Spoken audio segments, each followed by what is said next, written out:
Hey guys, it's Laney and welcome back to the shop. We're going to continue with part 2 of how to make a desktop easel. Now let's recap some of the things we did in part 1. We went ahead and made the two frames, the upper and lower frame.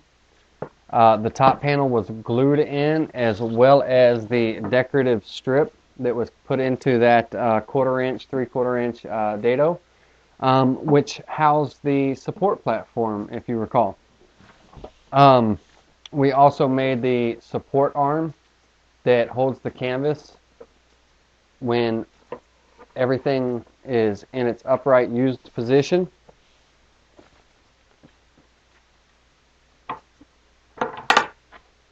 As well as we made that stopping pad with that special penny. Some of the things that you didn't see and that we're going to go over real quick is on this platform, and if we can show it here, the lighting is not too terrible. Let's see, let me get in the light. I went ahead and cut a mortise in this platform that is 1.5 inches wide by 1/2 inch. And what that allows for is when this is in its closed position, let me set this up here, this resting arm is allowed to go all the way through it and rest at the bottom of the frame, but it also keeps this in position and locked so it doesn't open up or flap open. We also added the little screws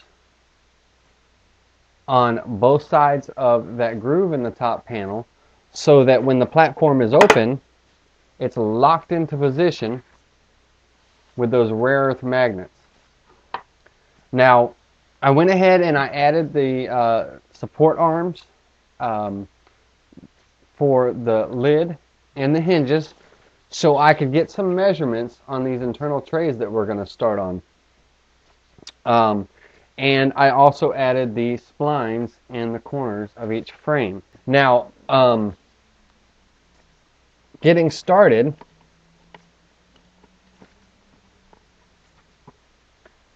on these lid supports that I put in, originally they did not come with curled nuts as lockdown. It was just a little Phillips brass screw. But what artist is going to carry around a Phillips screwdriver? I mean, come on. So I went ahead and I switched that out for a curled nut, so everything can be hand tightened into place, and it can be put into whatever position the artist feels comfortable at drawing.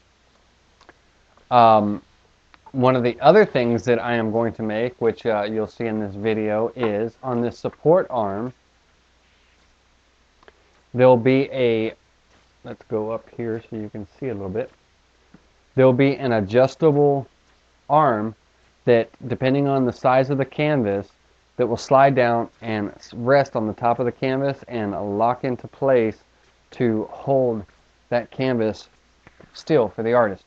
Now what we need to do is start working on the internal trays. The internal trays are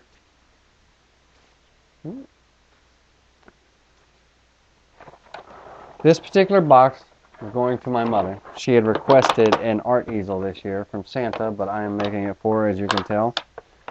And her art paints, she likes to paint and draw, and she uses two different kinds of paints. She uses oils and she uses acrylics. So the trays are going to house these little acrylic containers, as well as there's some mid-sized ones, and then also there's these craft acrylic bottles. So the trays need to hold all of those acrylics. The oil paints come in these little squeeze tubes. So there's going to be a compartment for each one of the colors of the squeeze tube. And then, of course, some various brushes and drawing pencils. So the construction for the frame is I'm just going to use a rabbet joint or dado joint construction on the frame. The boxes, the box frames themselves are going to be a 1/2 inch thick by 1.5 inches tall for the lower box. The upper box, the measurement's going to be a little different, and we'll get into that in a minute. But basically what I did on the table saw, and I'll show you here in a minute how to do that, is I went ahead and cut a rabbet or a dado in the end of the board so that when this frame is put together, it creates a little rabbet joint. And that's how the box is going to be assembled. It's a lot of glue surface, and it's a pretty strong joint. And these boxes aren't going to, get the internal boxes, the trays. They're sometimes they'll be pulled out, sometimes they'll be just left in there and reached into. There's not going to be a lot of, real rugged use out of them. So I'm not worried about the joints falling apart or anything, but even so, this little rabbet joint is a pretty tough little joint when it's glued together.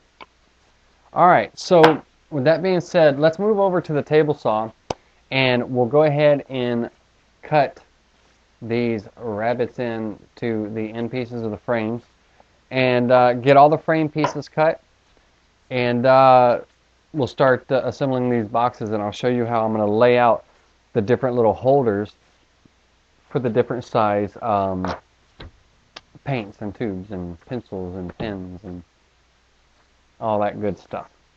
So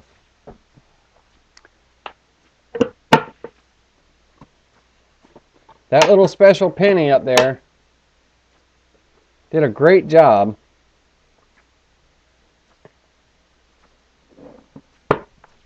at holding that arm, and it's a nice little special touch. So let's get right into it, guys. We're going to move over to the table saw and get things going. Okay, guys, over at the table saw, before we get into cutting the rabbets into these frame pieces, let's go back in time to some footage I shot earlier regarding these splines for these mitered corners, and take a look at how that was done, and then we'll get into cutting the rabbet on these inner frame pieces. Hey guys, I got the frames of the box roughly cleaned up. I got them sanded to about 120, and then I'll give them their final sanding up to 320 grit once I get the splines in. And I'm going to put 3 splines in this box. There's going to be 1 in the top frame and 2 in the bottom frame. The splines are 1/4 inch thick, and I'm going to be going about a 1/2 inch deep, just to give it a decorative touch and help reinforce those mitered corners a little bit. In order to do that, over here at the table saw, I'm going to use a little jig I made. This is a jig I made so I can do my spline miters. And basically, when the box sits in there, I'm able to rest this up against the fence and slide it over my blade and, cut the spline slots. Now, I also, in my table saw, I've got a 1/4 inch dado stack set up. And again, if you don't have a dado set, you can just make, continuous passes until you get that thickness for whatever thickness splines you decide to use. I'm going to do 1/4 inch splines, so I got a 1/4 inch dado stack in there. And I've got my fence set up to make the spline cuts for the top lid. And when I pass it through, once it's done, I'll reset the fence and get the bottom frame in this jig and get those splines done as well so I can get them glued up. And so with that being said, let me plug in the saw and we'll get it done.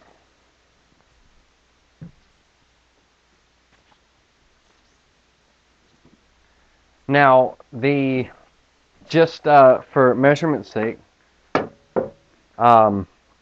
the top lid is 1.5 inches thick, and I'm going to be putting a spline in the center at 3/4 inches, and of course, the center of the spline will be 3/4 inches, and it'll span that 1/4 inch over that center. But 3/4 inch is the mark I'm shooting for on the lower panel, and on the top box, or I'm sorry, on the upper panel, and on the lower frame, The lower frame is 3 1/8 inches thick. So I want 2 splines evenly spaced in this box. And evenly spaced over that comes to 25-30 seconds. And you can place your splines anywhere you want to where you have some round figures and all, but I want these evenly spaced on this box. So 25-30 seconds is the number that I need to shoot for. So let's get these cuts done on the top frame, and then we can get the bottom frame done.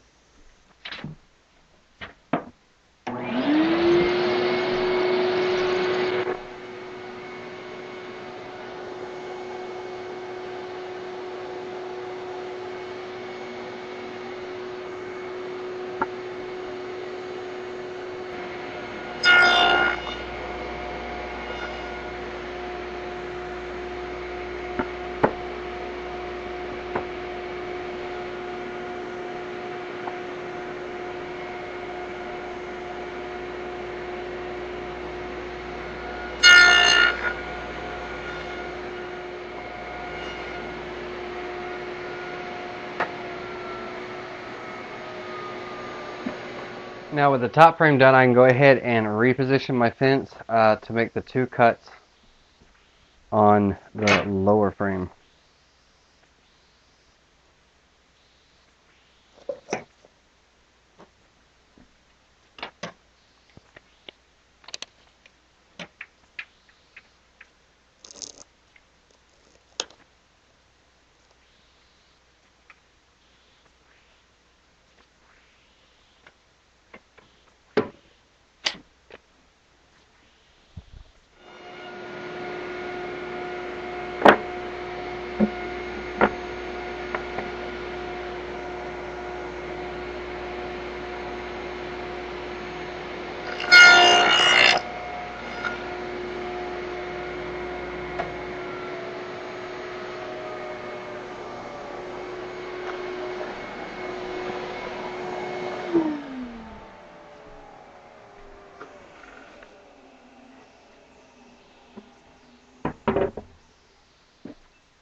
Now with those cuts made, I can go ahead and get the splines in and get these boxes finished to their final sanding and get ready to install the hardware. Now don't make the same mistake that I made. You notice there are 3 slots in this end. I'll end up putting a walnut spline in there to blend it in like it never happened, but what I did is my second fence position should have been set at 2 7/8, and I set it at 1 7/8, which ended up being off. What it should look like is that. So we'll go ahead and fix that error. Great thing about walnut, it's dark. I can actually have some of this board left that I can take and blend the spline in right there, and hopefully it'll look like it never happened.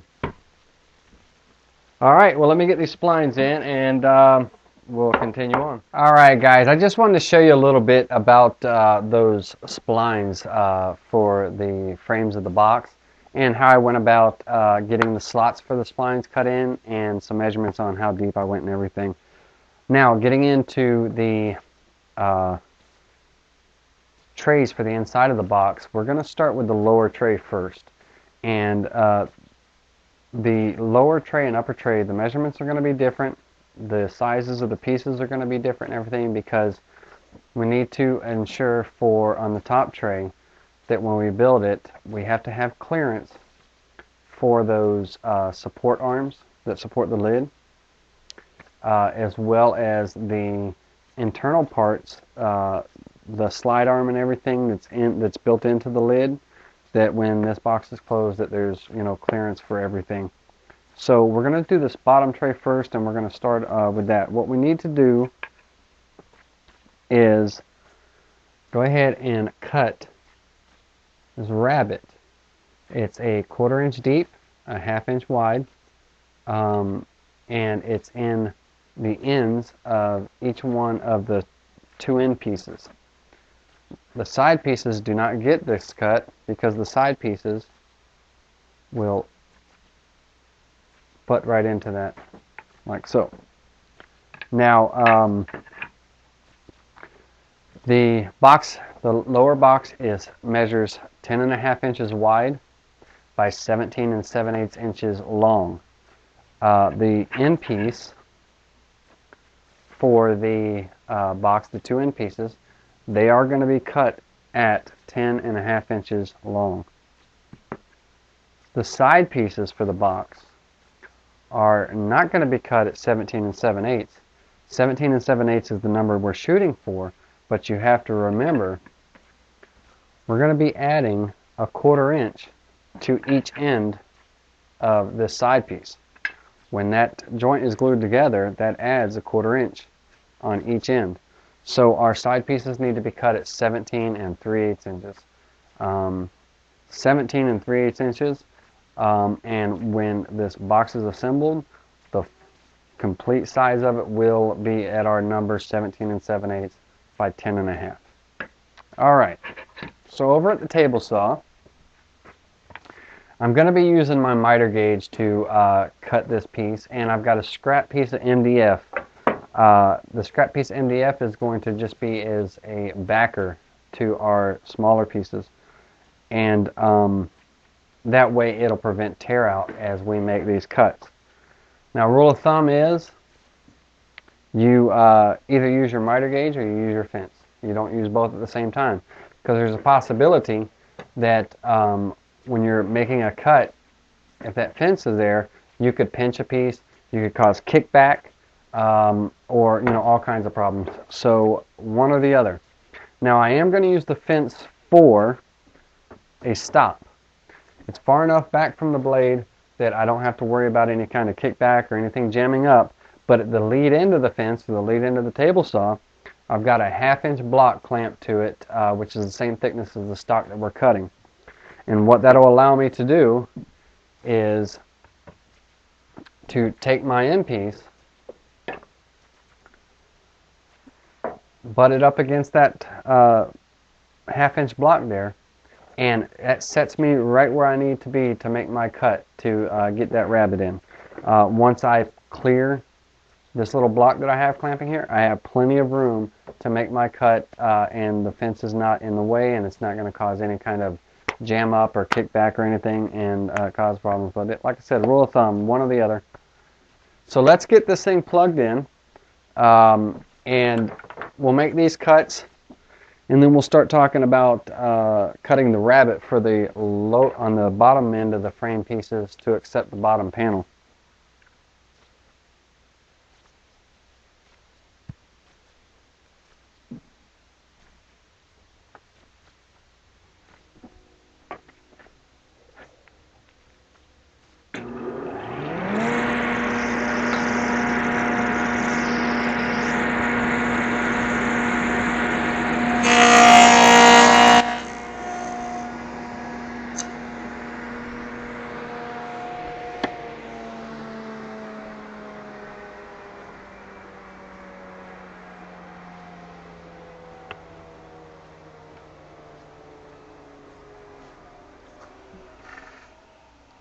Now notice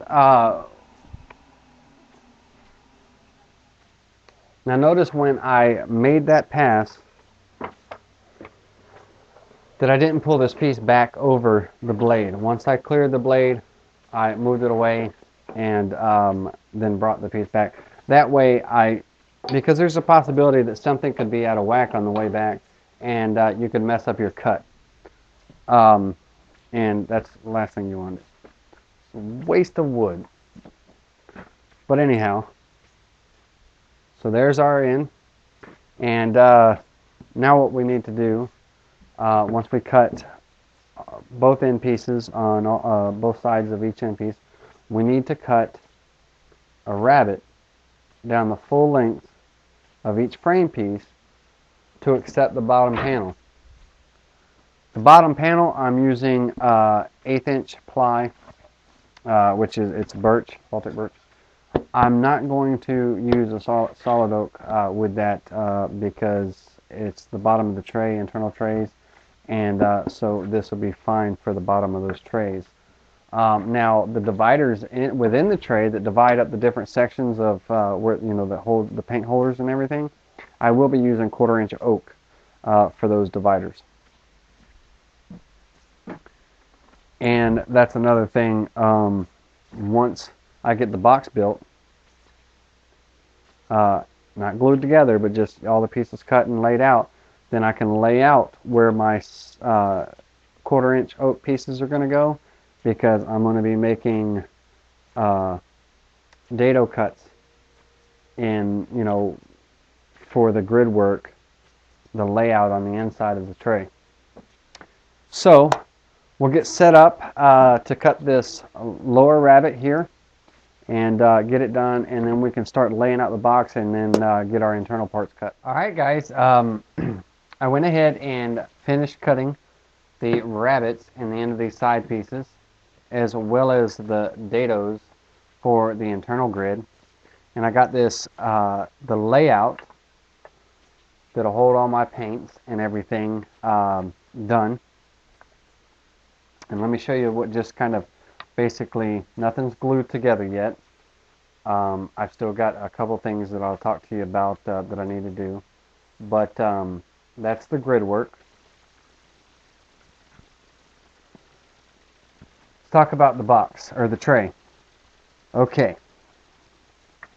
The tray itself is 17 7/8 inches long, 10.5 inches wide, 1.5 inches tall. Now the length and width is the same dimensions as the inside of the box. The height is the height that I chose for because I want 2 trays in this box. Now let me go back and let's talk about something that I said earlier in the video. I had talked about cutting a rabbet in all of these, the lower part of the bottom part of all these frame pieces for the bottom of the tray. And I talked about using 1/8 inch vert. Let me correct myself on that. It's an oak tray. I'm using 1/8 inch oak, but on this particular, on the lower frame, I had to make some changes, and it's not getting a bottom. Let me explain to you why. These bottles here, these acrylic paint bottles, because of their size, if I were to put a bottom on this tray, this little arch here, the top of this bottle, when it's laying down, would protrude past the top of my tray. And the upper tray wouldn't be able to sit, nice and flat on it. A couple of things I could have done differently if I wanted a bottom on this tray, or if you want a bottom on your tray, is you can make the height, instead of 1.5 inches, you can make it a little taller to accommodate the size, for the bottom. Or keep it at 1.5 inches and make the bottom of your box a little taller. Another thing is, I said both trays will be removable. The top tray will be removable. This lower tray is going to be a permanent tray, and it's not going to be glued in, but it's going to be, it won't be removable. And let me explain to you why on this, and we'll get back to the tray. On my particular box, these lid supports, they arch, and as the door closes, it swoops down.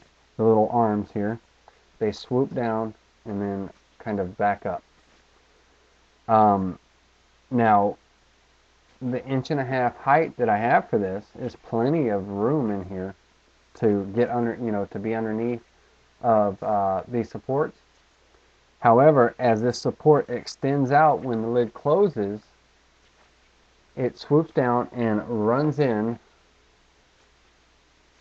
to the side of this framework, and it doesn't allow the lid to completely close.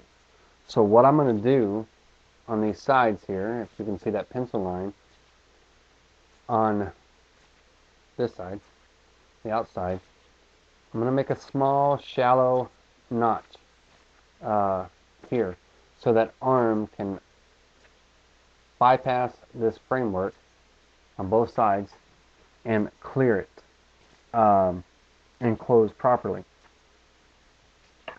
Now, because this box is built to the same exact dimensions of the lower box, once it's in place, the lower tray, it doesn't, lift out, because you would have to remove these support arms out of the way to get it out. That's another reason why it's going to be permanent in the bottom here. Now the upper tray will be able to move fine. It'll be removable and everything, so you can have access to the lower tray and all, no problem. It was a plan change on the lower tray because of the hardware I chose and the design I chose. Now, if this box or this tray were smaller, say went up to, then it would be removable, and then maybe build another, like a third smaller tray across the back that kind of stays permanently. It's another design option you could do. So you'd have one fixed tray and then two removable trays. You could do that. There's some different variations that you can do to get what you want, and think about it. Think about what you want it. The use of this box, how you want things to act and react, and make your trays accordingly. That's why I had to build the box and put it all together with the hardware and stuff, so I could build the internal trays to suit not only the different media I have, the different paints I have, but also my needs, or what I want this box to do. So making this a permanent box, or a permanent tray in the box, is not a problem. The bottom of the box here will act as the bottom of the tray, and the upper tray will be removable, and it won't be. It'll be fine. It'll be great. Trust me. But so let's go back to this lower tray here. Okay, this lower tray is going to be for me, for my acrylic paints. It holds these larger bottles, as well as these little cups and these medium-sized paint cups. Okay, now what I did for the paint cups, 3/4 inch oak with holes drilled to fit the size of these cups here, and then holes for the larger cups as well. They are, for the smaller cups here, 3/8 inches deep. For the larger cups, 1/2 inch deep. The individual holes are spaced according to, these are connected, and they're spaced according to how those are spaced, and how that is from center to center, 1.25 inches. Okay, for each row. Between rows, from center to center, 1.5 inches on your smaller bottles.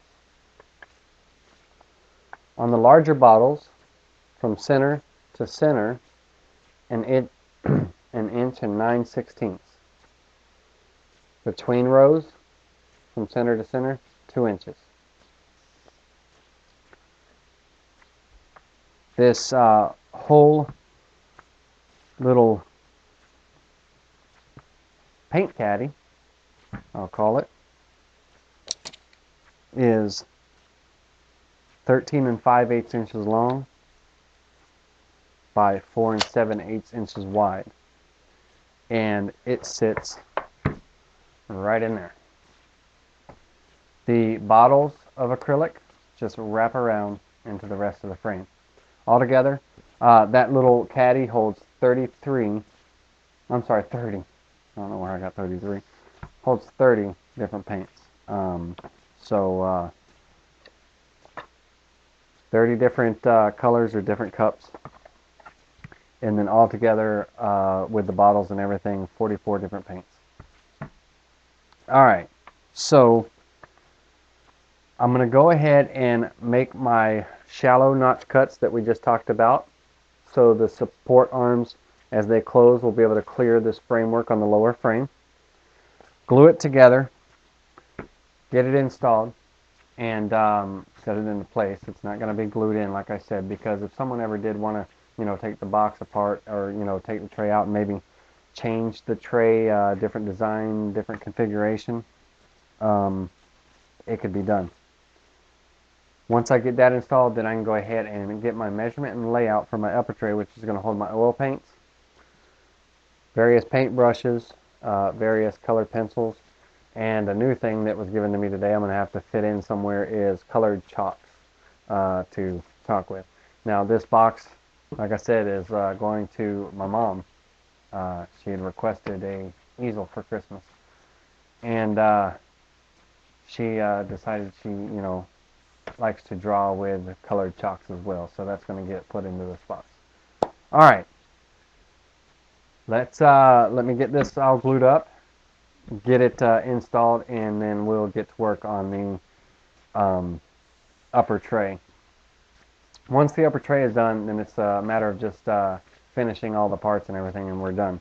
So, sorry I'm talking so much, but I want to try to give you a clear explanation of everything that's going on with this particular build, in case you want to build one for the artist in your family. Talk to you in a minute. Hey guys, real quick, I wanted to show you exactly what I'm going to do on the table saw to cut these little swoops out here, so that the support arm of the lid, when it closes, remember I told you that support arm arches, so when it closes it will bypass right into this channel, and the lid will close fine with no obstruction or anything. It's a real simple step on the table saw, and let me show you how it's done. Over here at the table saw, I went ahead and attached a sacrificial fence to the fence of my table saw.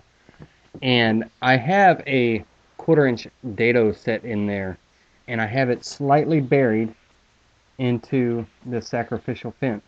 And I have it buried enough that the arm, that little support arm, will clear on that frame. I'm cutting out just enough of a notch for that arm to clear. What I did on this sacrificial fence is I drew 2 lines. And the lines are where the blade enters and where the blade exits. And then I have a line going across the top for the maximum blade height, the height that I want. And what that is how low I want this notch or swoop to go. Okay? Now, at this maximum height, what I did was I counted the cranks on lowering the blade, on how many cranks I have to get the blade back up to this height. And for my saw, it's 7.5. So there's a half, 1, 2, 3, 4, 5, 6, 7, before the blade is clear. Okay, 7.5 gets me to where I want to be. Now, on the tray itself, where I want this notch cut to start and stop, on the back side, the top side that's going to be facing me so I can see, I went ahead and made identical marks. I can now put this piece up against that fence and line up my marks. I'm going to lay a board across the top here.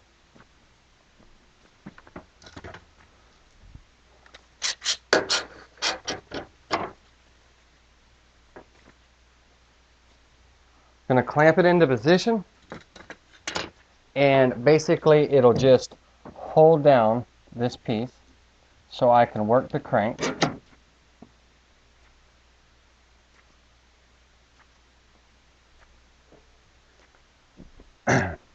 And now I'll just start my saw and then count my up cranks until I reach my final depth.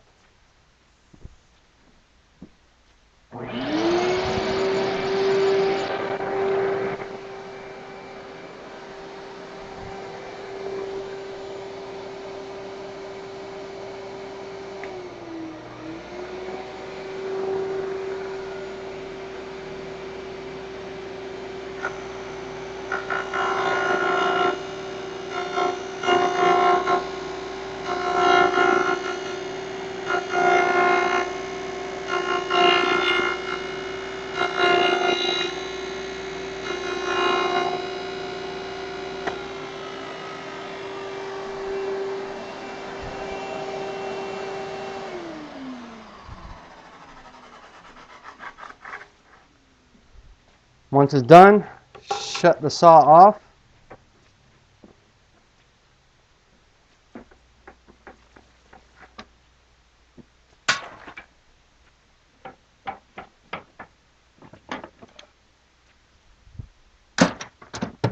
Remove that little hold down, and we have a perfect swoop. Alright, I'm going to get this installed into the box and get my measurements for my top tray and the layout and everything, and we'll continue on. Alright, I'm back over at the table saw, and I've got the upper tray design laid out the way I want it. We'll go into the layout a little bit later, but right now I've got all of my pieces for my upper tray cut to length, and now I need to put the rabbets in the end of each board. Same setup as on the lower tray. I've got a stop block here at the leading end of the table saw that I can take my tray pieces, butt right up against it, and it will give me an exact depth cut that I need for these rabbets that are going in the end of these boards. So we'll run these cuts, get them done, and then once we have all the parts laid out the way they're going to be assembled, we can start designing the grid work and the different compartments for all the different little things that are left to go, which is brushes, pencils, and some chalks and paints. So we'll go ahead and run these cuts, and we'll get started on the internal grid work.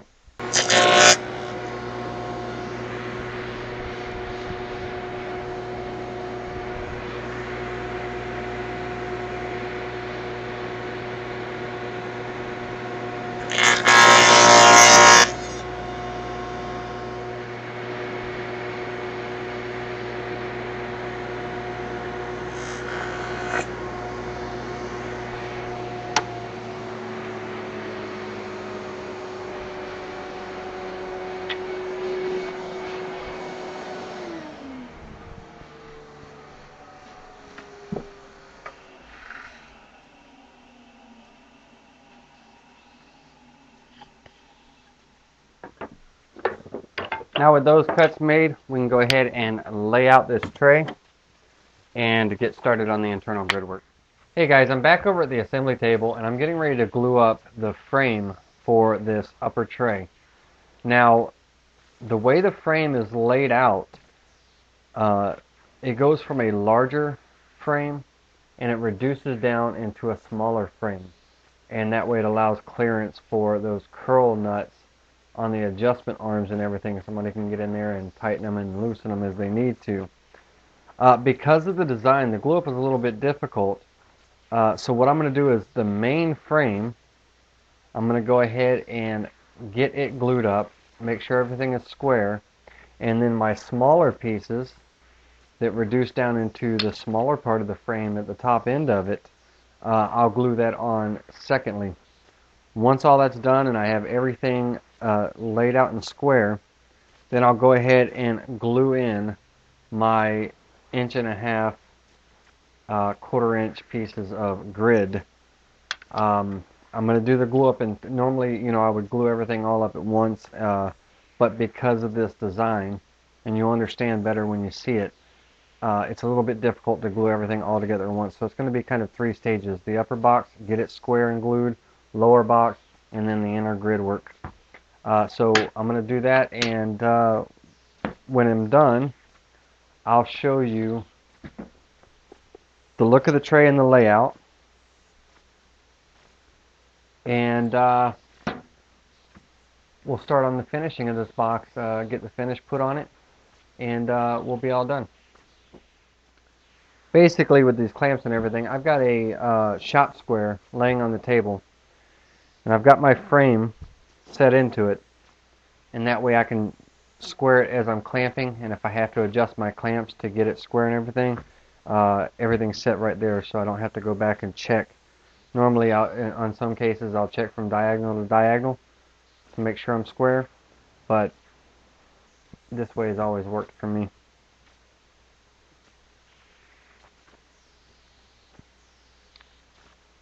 It's alright, it's alright, it's alright.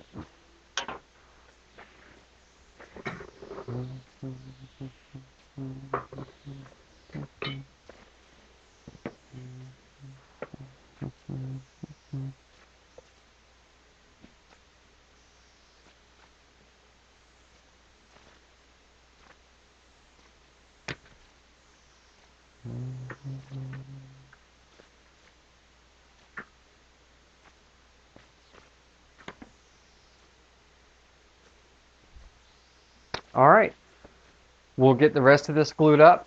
I'll talk to you about the designs and some of the measurements, and show you the layout, and then we're getting ready to put a finish on this thing. After I was done with the glue up of the tray, I need to go ahead and cut the panel down to size for the bottom of the tray.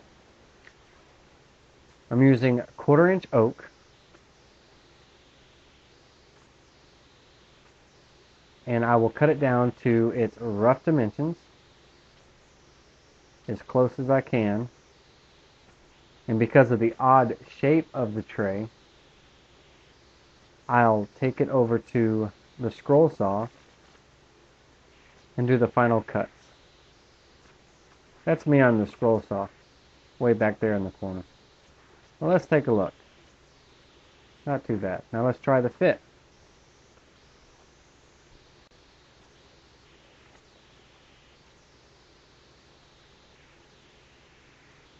The panel should fit in nice and firm, and it should snap in. Not too tight, but just tight enough not to leave any gaps. So far, so good. Alright, perfect. Okay guys, here it is, the completed desktop easel. Walnut, red oak, brass hardware, splines, a couple of brass catches on each side that lock down the lid, and a handle on the front for easy carrying. When you open this easel up, you will find a paint palette, and I made this out of 1/4 inch birch. Birch forms real nicely on the edges and the finger holes and everything.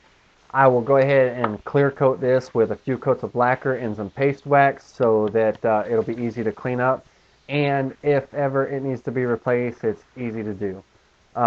Just a few finger holes and a little thumb hole, and this painter is ready to go. I'm no artist, but hopefully my mom's going to get a lot of good use out of this. Alright, on the inside here, we have the upper tray,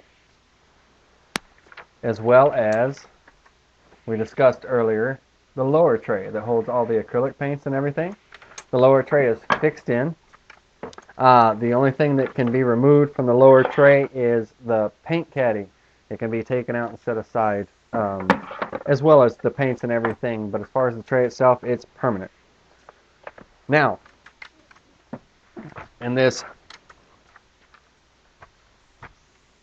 upper tray, and I'm going to talk to you about these different things, and then we'll talk about the tray. In this compartment up here, you'll find this little hold down made out of walnut. I've got a brass screw threaded in. Went ahead and tapped some threads into that walnut and put a brass screw in there. I glued it in with that Tight Bond CA glue, which is the instant bond. Once it's locked in, it's there to go. And what that is for is on this support arm. When it's up in the up position, this fits in. It's got these two notches here that fit right in this channel. It locks in, and it can be adjusted to hold different size canvases. Also in this upper tray,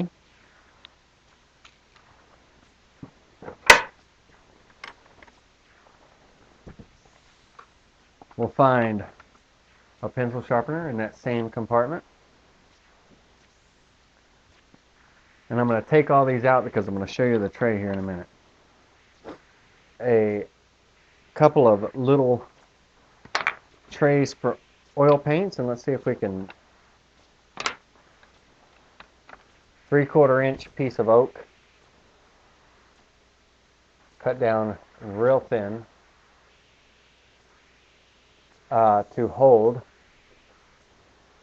Cut these V cuts in them to hold these paints. Holds 10 different colors. That's you know, she has 10 various colors of oil paints, so that worked out fine. Compartment for all the paint brushes, as well as an abundance colored pencils. And in this front compartment here, some various trays of chalk. And in this side compartment, some more colored chalks. All right, actual woodworking. The tray itself is 1 7/8 inches tall, 10.5 inches wide on the back side, 6 inches wide on the front. And let's move this up so we can get a full view of everything. But this is what the tray looks like. Okay, goes from a larger frame and it reduces down in size.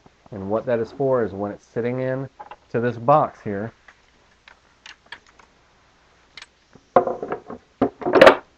you can still have access to the support arms to lock them in place. Plenty of room for clearance. On the back of this tray,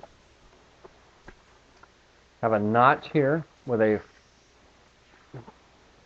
hole drilled there with a Forstner bit, a flat hole. And let's see if I can turn it this way so you can see it a little bit better. That middle grid piece kind of runs flat and then swoops back up to its original 1.5 inch height. These are 1.5 inches tall in there. The 1 7/8 inches on the outside, 1.5 inches on the inside. And what that allows for is for this pallet to lock right in there. This notch back here is for the clamping block and this little curl nut here.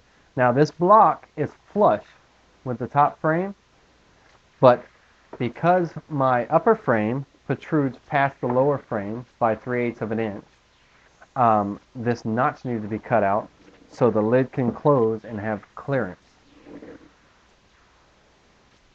On the front of the tray, this notch here is for the support arm. When it's in the resting position, it goes into it drops down into the lower frame, or it protrudes into the lower frame by about 5/8 of an inch. So this notch had to be cut out, and it's a little wide so that 3/4 inch platform can curl right in and then lay flat.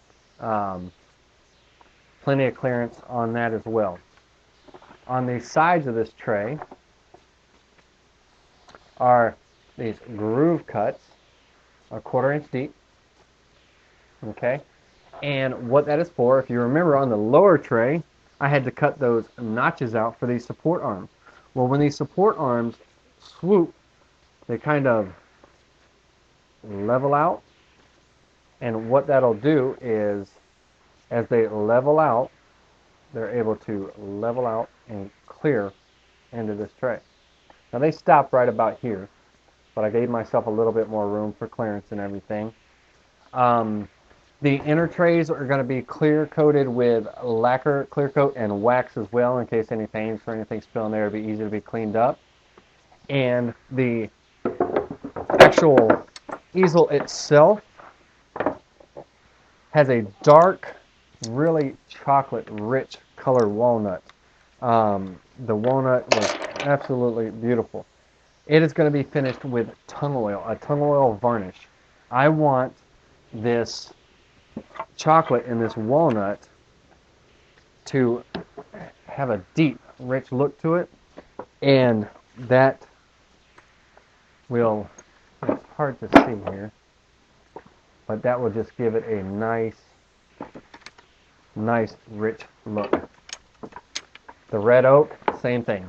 The whole outside and inside of the box, the easel itself is going to be a tung oil varnish, and the insides will be a lacquer clear coat with a wax. I'll also do a wax finish on top of that tung oil when it cures. All right, well, I want to thank you very much for following along. I know this video was a little bit extended. I wanted to get everything in 2 videos to get this project done, and I hope you took the time to sit through, and I hope you decide to venture into making one for the artists in your family. It's a great little project to do, and it is an attractive box. Red oak, walnut, the oak splines, and the brass hardware really make it stand out. So, thank you again. I'm going to be posting finished, completed pictures with the finish on it. After I put the finish on, I'm going to let it cure for a couple days. I'll take some pictures and I'll post them on my website, www.asimpledesignofocala.com. And also, if you decide to build one of these and you have any questions that you might not have been answered in the video, you can contact me by email. And it's at Laney, Laney, at asimpledesignofocala.com. And I'd be happy to answer any questions that you may have. So thanks again, and I'll see you on the next project.